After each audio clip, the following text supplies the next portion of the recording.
Sorry for the interruption, sorry for the interruption. Very good evening. चलिए start करते हैं बेटा।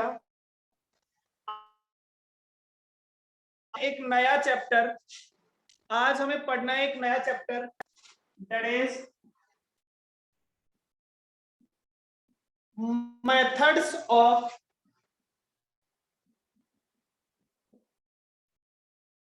कॉस्टिंग। जो हमारा नया चैप्टर है वो चैप्टर है methods of costing. Methods of costing आपको क्या कहते हैं कि बेटा हम जब कॉस्ट कैलकुलेट करते हैं तो हमने कहा कॉस्ट में आता है साहब मटेरियल, लेबर और ओवरहेड। मटेरियल हम पढ़ चुके हैं, लेबर हम पढ़ चुके हैं, ओवरहेड की कॉस्ट मतलब ओवरहेड का मतलब होता है सारे इनडायरेक्ट एक्सपेंस। कैसे कैलकुलेट की जाती है बाद में देखेंगे, हमें हमेशा अमाउंट दिया हुआ मिलेगा। अब बात आती है कि सर मेथड्स ऑफ कॉस्टिंग क्या है। सर मेथड्स ऑफ कॉस्टिंग क्या है? मेथड्स ऑफ कॉस्टिंग का मतलब क्या है? मेथड्स ऑफ कॉस्टिंग का मतलब है कि सब अलग अलग सेक्टर या फिर अलग अलग इंडस्ट्री के हिसाब से कॉस्ट का मेथड कैसे कैलकुलेट की जाएगी। तो इसके लिए हमने कहा बहुत सारे अलग अलग इंडस्ट्री में अलग अलग मेथड्स होते हैं, जैसे job costing, process costing, batch costing, contract costing, operating costing,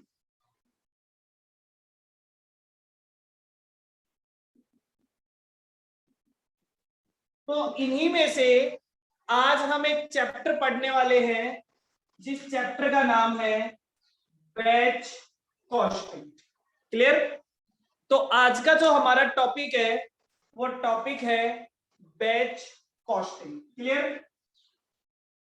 तो methods of costing, methods of costing का पहला चैप्टर हम पढ़ने जा रहे हैं, पहला पार्ट हम पढ़ने जा रहे हैं batch costing. Methods of costing पूरा मिला के हमारे लिए 30 मार्क्स का कंटेंट तैयार करता है। ये जो सारे चैप्टर्स थे, ये सारे चैप्टर्स मिलके 30 मार्क्स के होते हैं। उन 30 मार्क्स में से ही एक चैप्टर है हमारे पास बैच कॉस्टिंग। अब एक बात बताओ बेटा, बैच कॉस्टिंग कहाँ एप्लीकेबल होता है? सबसे पहले तो एक बात बताओ, बैच कॉस्टिंग कहाँ एप्लीकेबल होता है? तो बोले वहां पे बैच कॉस्टिंग एप्लीकेबल होता है जहां पे कॉस्ट कैलकुलेट की जाती है एक पर्टिकुलर नंबर के लिए, नंबर ऑफ यूनिट्स। जैसे जब प्रोडक्ट तैयार किया जाता है एक पर्टिकुलर नंबर ऑफ यूनिट्स के बेसिस में। आज आप फार्मास्यूटिकल इंडस्ट्री में जाते हैं, आपने देखा है ना कि हर मेडिकल वाली जो दवाई आती है, जो मेडिसिन आती है, उस पे जो स्ट्रिप पे बैच नंबर लिखा हुआ होता है, हर स्ट्रिप पे बैच नंबर लिखा हुआ होता है।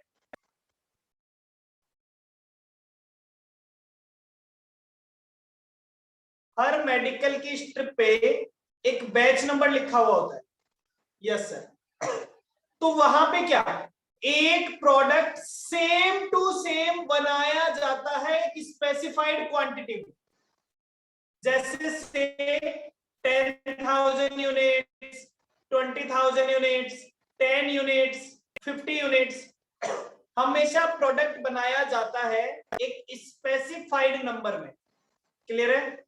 तो जैसे ही एक स्पेसिफाइड नंबर में वो प्रोडक्ट बनाया जाता है, हमने कहा साहब आपको उसकी कॉस्ट निकालनी है। तो बैच कॉस्टिंग हमेशा कहता है कि जब आप कॉस्ट कैलकुलेट कर रहे हो for the specified quantity batch, इसके लिए बैच कॉस्टिंग काम में लेते हैं।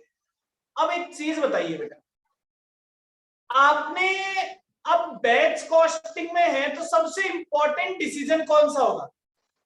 जब आप बैच कॉस्टिंग पढ़ रहे होंगे तो सबसे इंपॉर्टेंट डिसीजन कौन सा है? जब कोई कंपनी बैच कॉस्टिंग अप्लाई करने जाती है तो उसके लिए सबसे इंपॉर्टेंट डिसीजन कौन सा होता है?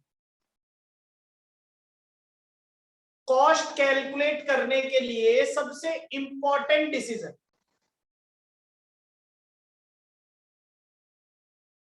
बैच कॉस्टिंग अप्लाई करके जब कॉस्ट प्रोडक्शन होता है तो सबसे इंपॉर्टेंट डिसीजन कौन सा होता है?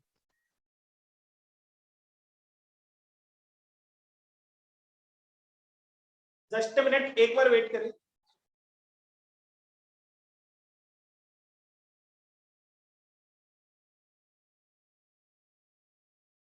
एक मिनट वेट करें बेटा।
हाँ जी,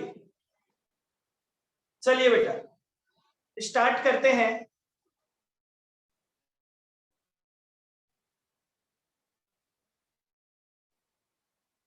एक मिनट बेटा, कुछ एक मिनट।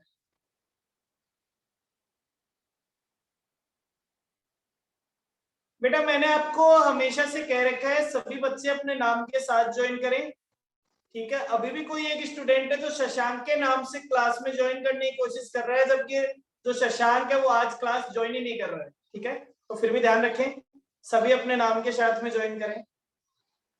चलिए कंटिन्यू करते हैं। बैच कॉस्टिंग, तो हमने कहा बैच कॉस्टिंग में सबसे इंपॉर्टेंट डिसीजन कौन सा है? बैच कॉस्टिंग में सबसे इंपॉर्टेंट डिसीजन कौन सा है? ध्यान से सुनिए बेटा। आपको याद है आपने मटेरियल कॉस्ट का चैप्टर पढ़ा था, मटेरियल कॉस्ट। तो मटेरियल कॉस्ट में आपने एक डिसीजन पढ़ा था EOQ, याद है? मटेरियल कॉस्ट के चैप्टर में आपने एक टॉपिक पढ़ा था EOQ। EOQ आपको क्या बताता था? EOQ आपको बताता था इकोनॉमिक ऑर्डर क्वांटिटी। EOQ आपको बताता था इकोनॉमिक ऑर्डर क्वांटिटी। इसका मतलब क्या था? मैंने आपको वहां पे समझाया था कितनी यूनिट का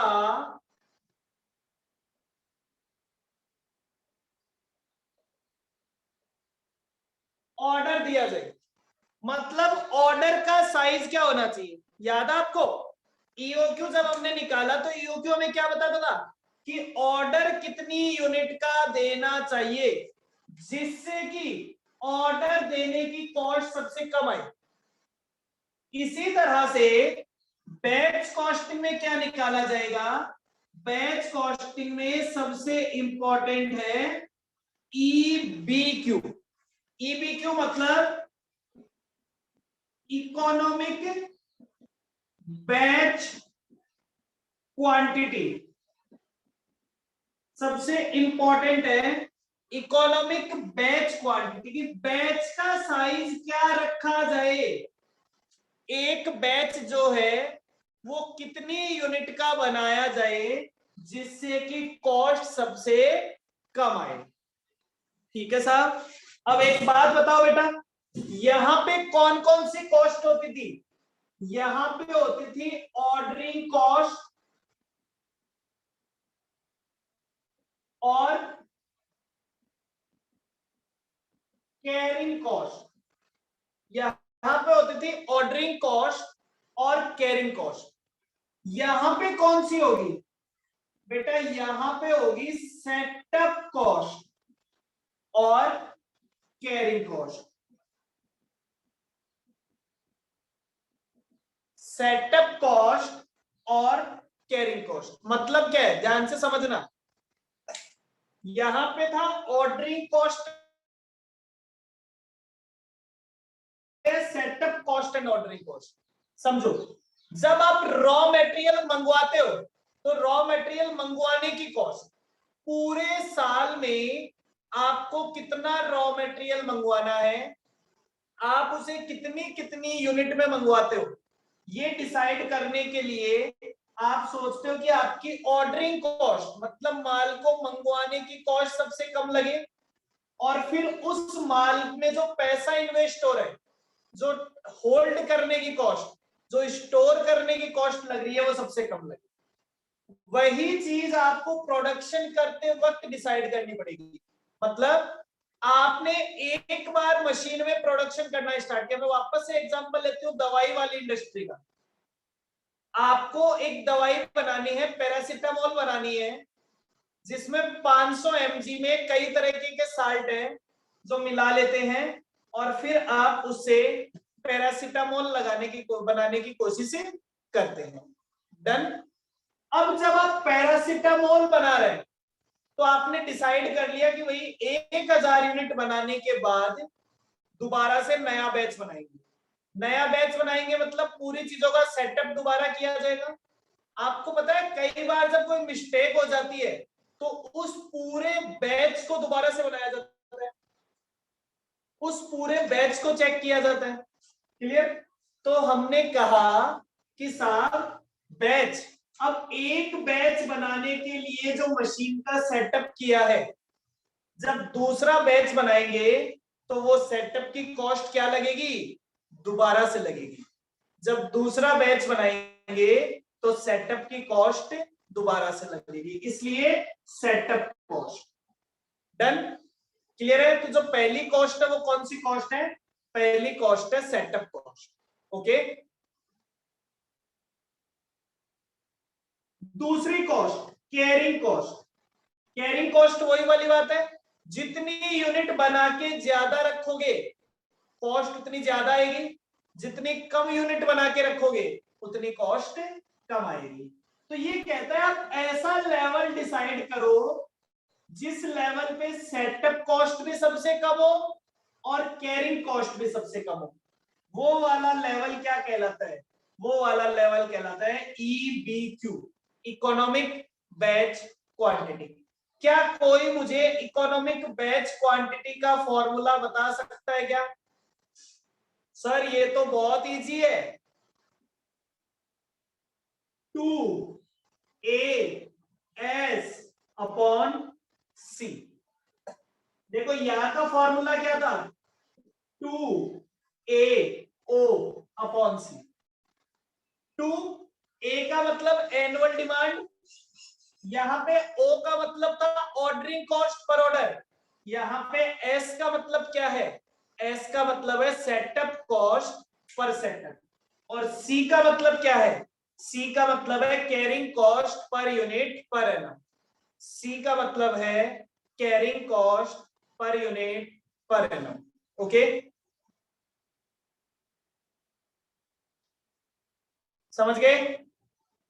हाँ जी। अब किसी को EBQ में कोई कंफ्यूजन है?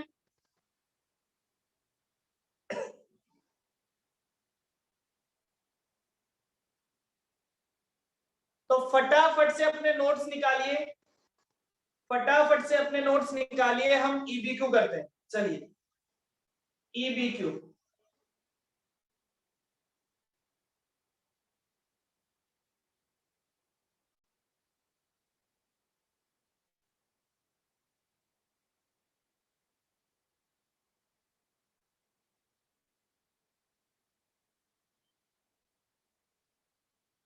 ओके। हिमांशु मैं आपको रिकॉर्डेड ही भेज दूंगा इसकी क्लास, ठीक है? हिमांशु मैं इस पूरे टॉपिक की क्लास आपको रिकॉर्डेड भेज दूंगा। ओके,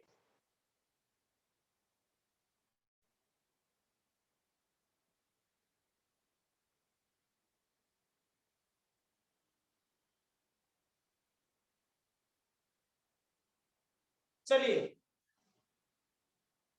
फटाफट से नोट्स निकालिए।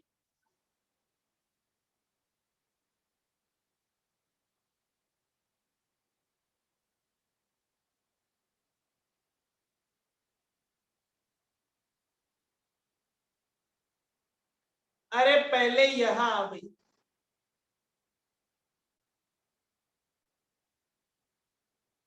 नेहा, तुम अपना ध्यान रखा करो, अपनी क्लास का। अभी कॉस्ट की क्लास चल रही है और तुम्हें सेल्फ लेजर की टेंशन है।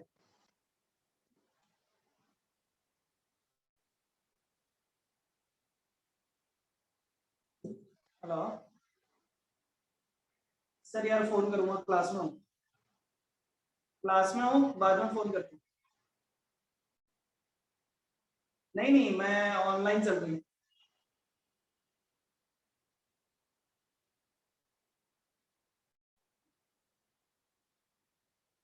वेट करें 1 minute.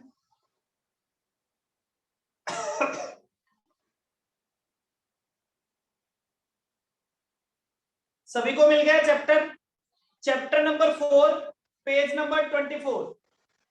Chapter number 4, page number 24। देखिए क्या कहता है, chapter number 4 batch number 24, batch costing.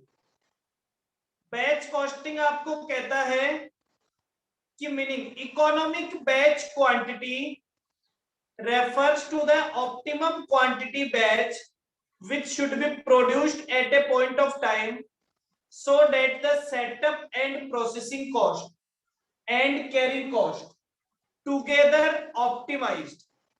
चलिए, setting up and processing cost. Setting up cost, setting up cost आपको क्या कहता है? लार्ज द बैच साइज, जितना बैच साइज बड़ा होगा lower the setup cost, setup cost उतनी ही कम होगी क्योंकि बैचेस कम बनेंगे. स्मॉलर द बैच साइज जितना छोटा होगा कॉस्ट उतनी बढ़ जाएगी. क्यों बढ़ जाएगी? क्योंकि उतनी बार ज्यादा बार सेटअप करना पड़ेगा. कैरिंग कॉस्ट, जितना बड़ा बैच होगा उतनी ही कैरिंग कॉस्ट ज्यादा होगी क्योंकि एवरेज इन्वेंट्री ज्यादा होगी, एवरेज स्टॉक ज्यादा होगा. चलिए, फॉर्मूला कहता है EBQ, that is root 2AS upon C, where EBQ economic batch quantity.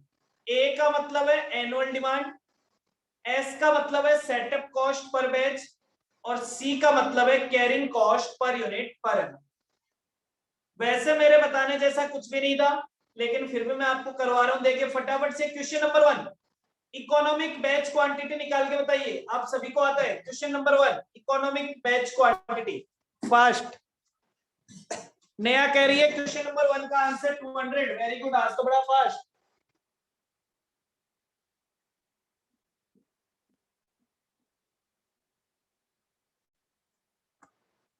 सभी का हो गया क्वेश्चन नंबर 1 का answer, economic batch quantity. Question number 1 का आंसर मुझे कराने की जरूरत नहीं है. फास्ट, नेहा, प्राची, बाकी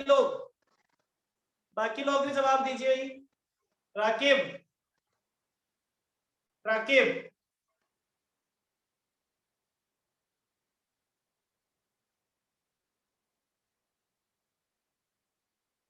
यस सर, हो गया क्वेश्चन. चलिए क्वेश्चन नंबर 2, क्वेश्चन नंबर 2 ध्यान से देखिए. एक customer has ordering 90,000 special design metal column at the rate of 18,000 per annum during the past year. पिछले साल एक कस्टमर ने 90,000 कॉलम मंगाए थे 18,000 करके. ठीक है. The production cost comprise, production cost इस तरह से है.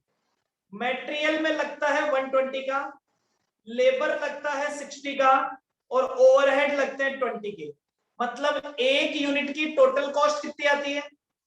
एक यूनिट की total cost, material, labour, overhead, एक यूनिट का टोटल कॉस्ट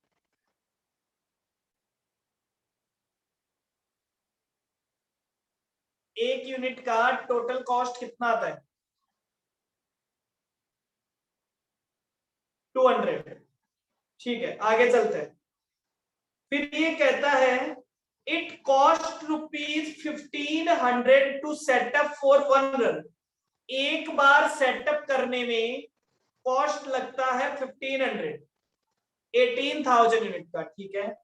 अब सेटअप चाहे कम का करो चाहे ज्यादा यूनिट का करो, एक बार सेटअप करोगे तो पैसा लगेगा 1500. इन्वेंट्री कैरिंग कॉस्ट, इन्वेंट्री की कैरिंग कॉस्ट है 15%. 15% का मतलब 15% की कैरिंग कॉस्ट का मतलब 200 का 15% पर यूनिट में कितना हो गया? 200 का 15% कैरिंग कॉस्ट पर यूनिट 200 का 15% 30 रुपीज. आगे बोलता है साहब सिंस द कस्टमर में बाय एटलीस्ट 5,000, कम से कम 5,000 तो बाय करने ही करने हैं. ठीक है, तो कम से कम में तो कोई दिक्कत नहीं है. हमें तो ज्यादा से ज्यादा डिमांड चाहिए, ज्यादा से ज्यादा डिमांड है 90,000. The company would avoid making 5 different. इस बार कंपनी कहती है कि हमारा ऐसा कोई पक्का नहीं है कि हम 18,000 करके 5 बार मंगवाएंगे. हमें तो इकोनॉमिक बैच साइज चाहिए, मैंने कहा अभी निकाल देते हैं इकोनॉमिक बैच साइज। चलिए इकोनॉमिक बैच साइज क्या होगा, 2 multiplied by 90,000 multiplied by 1500 divided by 200 का 15%। ये लीजिए साहब, आंसर आ जाएगा क्वेश्चन नंबर 2 का।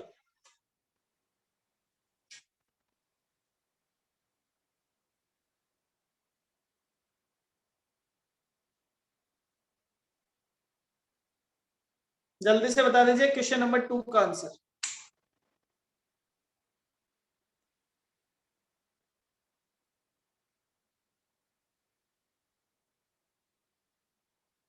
3000। तो इकोनॉमिक बैच साइज हो गया 3000 unit.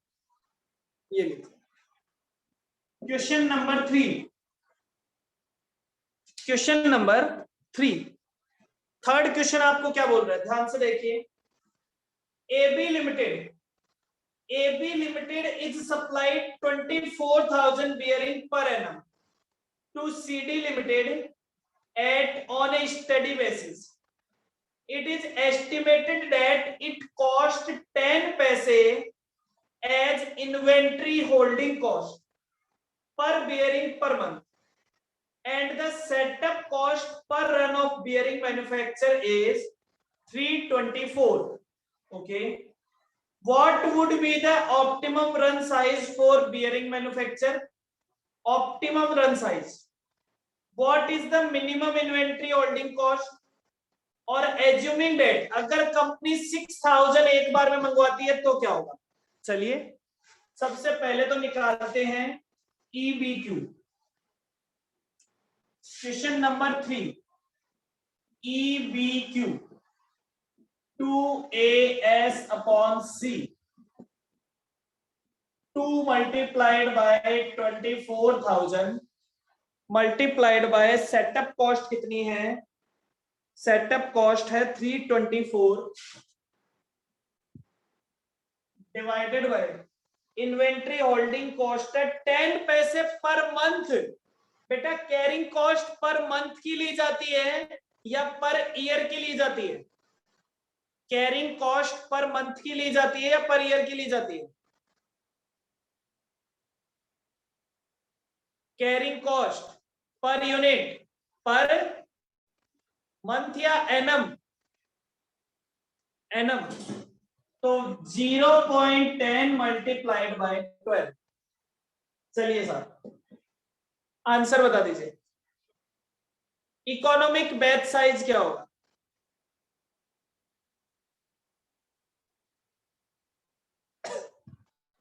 Economic batch size 3600 unit. अब हम निकालते हैं एट 3600 और एट 6000। अगर आप 3600 करके मंगवाते हैं तो कितनी कॉस्ट आएगी, और अगर आप 6000 मंगवाते हैं बनाते हैं तो कितनी कॉस्ट आएगी। चलिए साहब बात करते हैं, सबसे पहले बात कर लेते हैं सेटअप कॉस्ट। सेटअप कॉस्ट पूरे साल में 24,000 यूनिट बनाते हैं, एक बार में 3600 बनाएंगे और एक बार बनाने की कॉस्ट आती है 324। सेटअप कॉस्ट बता दीजिए।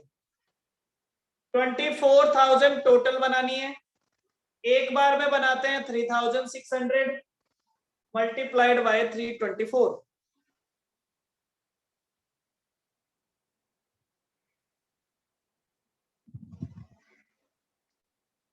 2160। 24,000 divided by 6,000 multiplied by 324।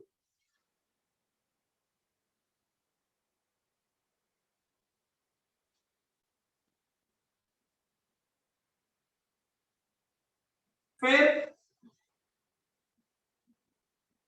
Carrying cost, carrying cost का फॉर्मूला होता है जितनी यूनिट बनाते हो divided by 2 multiplied by carrying cost per unit per annum.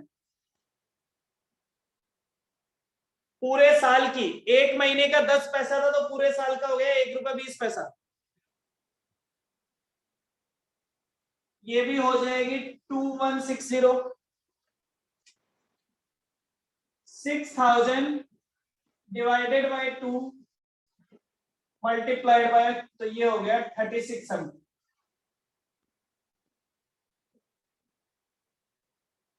ये लीजिए 4260 और ये हो जाएगा 4896। तो कौन सा बेटर है, ईओक्यू पे मंगवाना बेटर है या फिर 6000 मंगवाना बेटर है? बेटा कितनी एक्स्ट्रा कॉस्ट लगेगी, कितनी एक्स्ट्रा कॉस्ट लगेगी? 4896 माइनस 4260,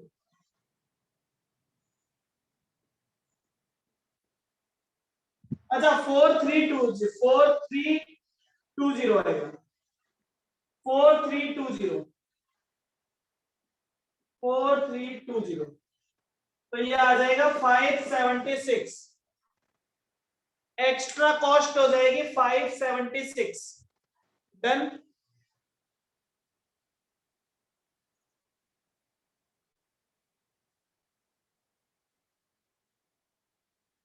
अच्छा एक बात बताओ, एक क्वेश्चन और पूछा है इन्होंने, एक क्वेश्चन पूछा है बी पॉइंट में, what is the minimum inventory holding cost, what is the minimum inventory holding cost, minimum inventory holding cost कितनी होगी?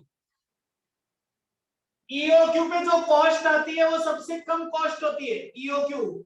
होल्डिंग कॉस्ट का मतलब कैरिंग कॉस्ट, होल्डिंग कॉस्ट का मतलब कैरिंग कॉस्ट। तो मिनिमम इन्वेंट्री होल्डिंग कॉस्ट कितनी होगी? 2160। मिनिमम इन्वेंट्री होल्डिंग कॉस्ट होगी 2160। चलिए बेटा, क्या यहां तक सभी को क्लियर है?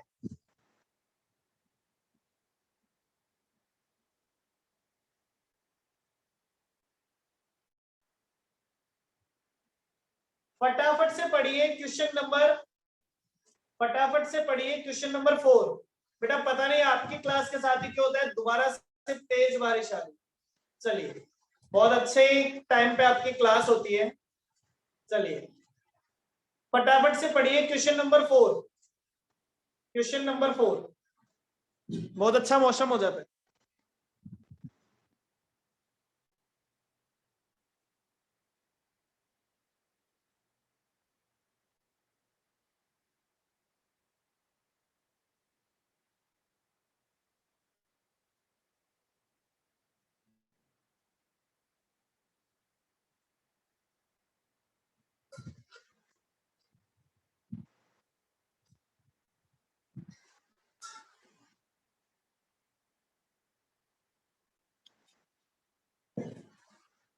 चलिए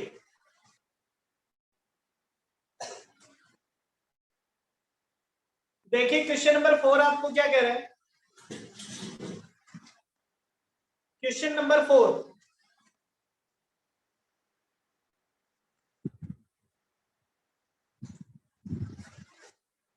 component gold is made entirely in cost centre 100। एक कंपोनेंट है जिसका नाम है बेटा गोल्ड, जो कि बनाया जाता है कॉस्ट सेंटर 100 नाम की जगह पे। ठीक है, वो बनाया जाता है कॉस्ट सेंटर 100 पे। On A study basis it is estimated that, sorry, material cost कितना लगता है? मटेरियल कॉस्ट लगता है 6 पैसा पर कंपोनेंट। एक कंपोनेंट को बनाने में मटेरियल लगता है 6 पैसे का। ठीक है। Each component takes 10 minutes to produce. हर कंपोनेंट को बनाने में 10 मिनट्स लगते हैं। एक कंपोनेंट को बनाने में 10 मिनट लगते हैं।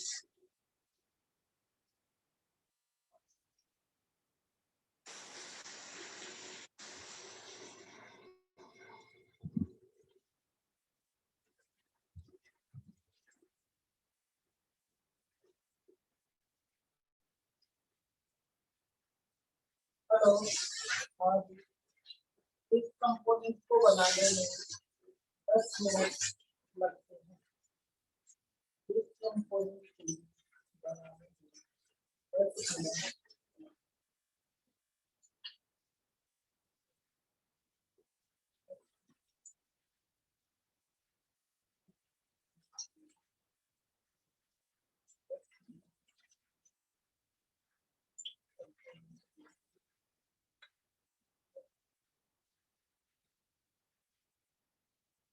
आगे कैसा हो